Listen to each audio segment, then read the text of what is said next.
yang bisa datang akhirnya ke Hong Kong juga. Saya ucapkan terima kasih kepada Ibu Dirjen, Ibu Irjen, Pak Ketut, Pak Robert. Terima kasih Pak, teman-teman dari PMI, semua rekan-rekan PMI dari Hong Kong akhirnya sampai juga di Hong Kong yang luar biasa ini. Tepuk tangan dong, ya.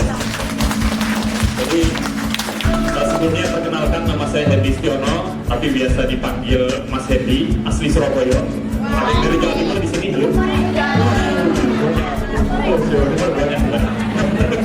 Oke, ya, di kesempatan hari ini saya diminta untuk sharing pengalaman bangun bisnis dan bagaimana mengembangkan menjadi bisnis waralaba. Jadi kalau boleh saya cerita sedikit, kebetulan memang tidak ada darah pengusaha dalam diri saya. Ibu saya bekerja sebagai seorang guru dan ayah saya bekerja sebagai PMI di negara Qatar di Timur Tengah. Jadi kedua orang tua saya tidak ada background bisnis dan tidak ada background usaha. Ayah saya yang bekerja sebagai PMI di negara Qatar, yang akhirnya saya berkesempatan untuk mengunjungi beliau ke Qatar ke Timur Tengah saat saya masih berstatus mahasiswa. Saya mengunjungi beliau di sana dan akhirnya disitulah saya pertama kali menemukan menu makanan kebab. Jadi gara-gara jalan-jalan ke Timur Tengah, gak cuma lihat-lihat doang, gak cuma kulineran doang, tapi sambil cari ide. Ya, teman-teman di Hong Kong juga bisa sama, sambil ke Hong Kong gak cuma bekerja tapi sambil cari ide. Kira-kira ada peluang apa, ide-ide apa dari Hong Kong yang kira-kira bisa dikembangkan di Indonesia, gitu ya. Jadi pada saat saya jalan-jalan ke Qatar, setiap hari beli kebab dan akhirnya terinspirasi untuk mulai buka bisnis makanan kebab. Nah, seperti apa ceritanya? Jadi saya memulai dengan modal pinjaman 4 juta rupiah, pinjaman dari adik saya. Jadi dari modal awal 4 juta rupiah, saya mulai mendirikan satu gerai kecil yang saya buka di Surabaya. Dan saat itu pertama kali saya mulai dengan satu gerobak berwarna putih yang belum ada mereknya. Bahkan saya ingat pembeli pertama saya datang bukan membeli kebab tapi malah pesen, Mas, pesen martabak satu, gitu ya. Jadi malah pesen martabak karena dipikirnya saya berjualan martabak, gitu ya. Akhirnya dari situ saya belajar tentang pentingnya branding, pentingnya bagaimana merubah konsep supaya berbeda dengan yang lain, dan akhirnya mulailah Baba Raffi berdiri di tahun 2003, kira-kira 16 tahun yang lalu. Ya alhamdulillah, ya bersyukur dari satu gerai di tahun 2003 yang kami mulai bisa berjalan dan berkembang menjadi salah satu merek nasional, dan tidak hanya di Indonesia tapi bisa berkembang di 10 negara sebanyak 1.300 orang. Teman-teman di sini yang sudah punya bisnis boleh angkat tangan. Oh iya, lumayan banyak ya. Atau ada yang sudah pecah telur omset 1 rupiah pertama, mungkin dari jualan online shop. Ada yang sudah pernah pecah telur omset 1 rupiah pertamanya? Oh, luar biasa. Ya, saya mau tanya juga di sini teman-teman yang pengen jadi pengusaha sukses, angkat tangan ke tangan saya. Kita jadi pengusaha sukses. Semangat sekali, tepuk tangan dong.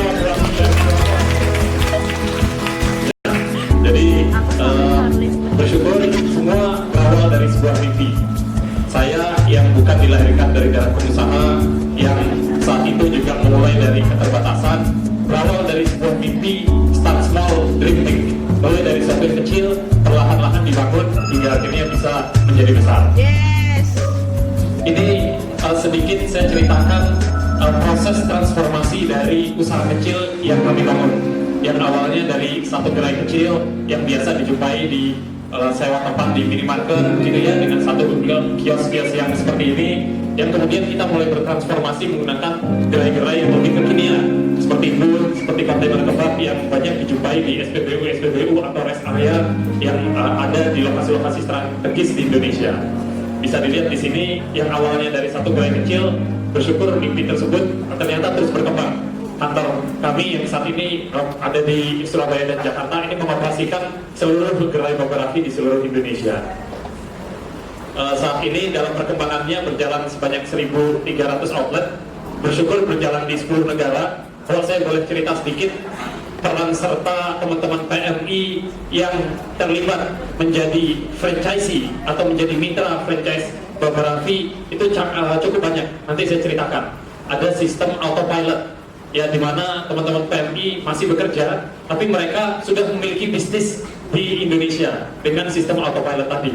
Ya, mulai dari teman-teman PMI di Korea, banyak sekali yang sudah bergabung menjadi mitra Baba Raffi. Teman-teman PMI di Jepang, teman-teman PMI di Timur Tengah, bahkan di teman-teman PMI di Taiwan baru saja kemarin mereka tidak hanya mengambil mitra Baba Raffi untuk buka Indonesia, tapi yang menjadi mitra dan master franchise yang membuka Baba Raffi di negara Taiwan adalah teman-teman PMI dan APIK, Asosiasi Pengusaha Indonesia yang ada di Taiwan. Ini luar biasa. Yang saya pikir teman-teman dari Hong Kong juga bisa menyusul jejak dari teman-teman PMI dari negara lain. Yang mau katakan saya, luar biasa. Tepuk tangan dong, yes. Ini semangat sekali, yes.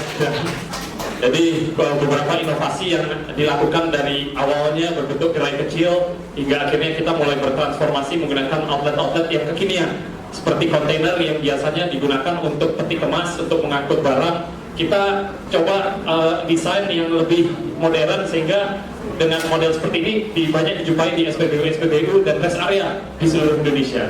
Outlet indoor yang kita buka di beberapa mall, sehingga dengan outlet SPBU yang buka 24 jam, kami imbangi dengan membuka 25 jam di lokasi-lokasi tersebut. Ya. 1 jam dari mana? Bagus dari Baba Raffi, gitu ya. Nah, yang menarik teman-teman, di sini Baba Raffi mungkin kebab bukan menu asli Indonesia, tapi Baba Raffi sudah di-adjust, sudah disesuaikan dengan lidah dan cita rasa Indonesia. Terbukti di sini banyak menu-menu yang menggunakan cita rasa Indonesia seperti kebab rasa rendang, kemudian kebab rasa ayam geprek, ya, kemudian kebab rasa nasi lemak dan sebagainya yang justru ini menggunakan menu-menu dan cita rasa Indonesia. Yang pada saat kita buka di luar negeri, kita gunakan bumbu-bumbu yang dari Indonesia yang ternyata digemari oleh rekan-rekan di luar juga. Ya, dan ini salah satu bentuk inovasi di mana kita mematenkan packaging kebabnya yang lebih kekinian sehingga dengan model sekali tarik kita sudah bisa menikmati hidangan kebab. Wah ya, saya belum ada cabang di Hong Kong, tapi mungkin nanti kita bisa bagi-bagi voucher kebab buat nanti coba pulang.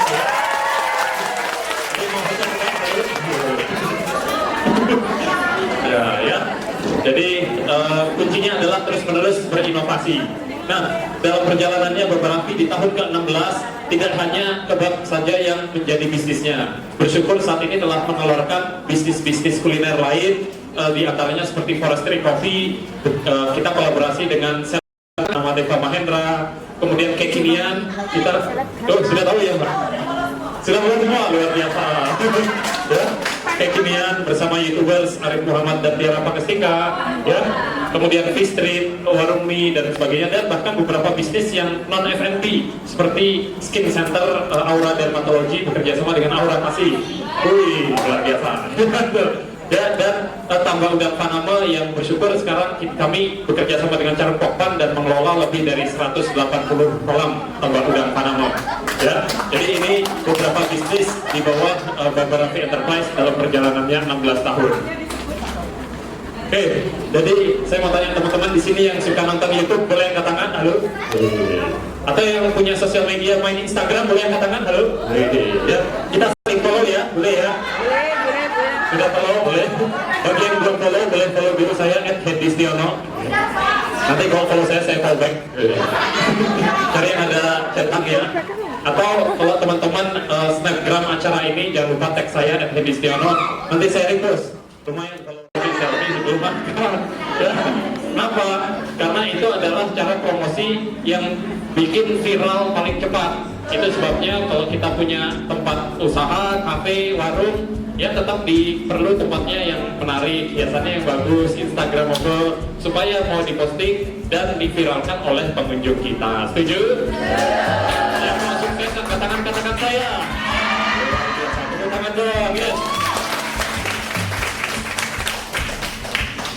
Ya. Kemudian sedikit cerita tentang mimpi dari Baba Raffi sendiri yang dimulai dari satu gerai kecil di Surabaya. Kita punya mimpi untuk bisa terus berkembang, tidak hanya di Indonesia, tapi bisa berkembang di negara luar. Dan bersyukur di tahun 2012 akhirnya kami mulai membuka cabang-cabang mulai dari negara ASEAN seperti Malaysia, Filipina, Brunei, kemudian Singapura, masuk ke Bangladesh, ke China, dan ini adalah cabang kami yang ada di Belanda, di negara Eropa. Ini saat dikunjungi oleh PM, Prime Minister New Zealand, ke Babarapi. Jadi orang nomor 1 New Zealand datang ke Indonesia dan berkunjung ke Babarapi juga, ingin mencoba menikmati nikmatnya rasa kebab asli Indonesia. Kemudian ia bersyukur beberapa penghargaan juga telah diraih, seperti di tahun 2017 di Malaysia kami memperoleh penghargaan sebagai ASEAN Largest Kebab Retail Chain Store, dan di tahun yang sama oleh Kementerian Perdagangan dan Bapak Presiden Joko Widodo kita memperoleh juara pertama franchise global Indonesia. Jadi sedikit pengantar bahwa tidak ada sukses yang instan, dan kami percaya dengan ada, jadi tidak sukses itu bukan untuk diri sendiri, tapi seberapa besar manfaat yang kita bisa berikan kepada sekitar. Bersyukur di bulan Ramadan ini kita baru saja meresmikan HS Foundation, satu yayasan untuk menebar inspirasi dan kebaikan ke lebih banyak orang lagi. Ya, jadi bisnis tidak hanya untuk sendiri, tapi bisa menebar manfaat buat orang banyak. Jadi sekian dari saya, kita bisa berinteraksi lewat Instagram. Teman-teman bisa DM saya, insya Allah saya selalu balas dan respon. Bisa follow @babarapi official dan @hendistiono. Ya, nanti kalau saya follow back. Ya, itu saja dari saya. Terima kasih. Wassalamualaikum warahmatullahi wabarakatuh.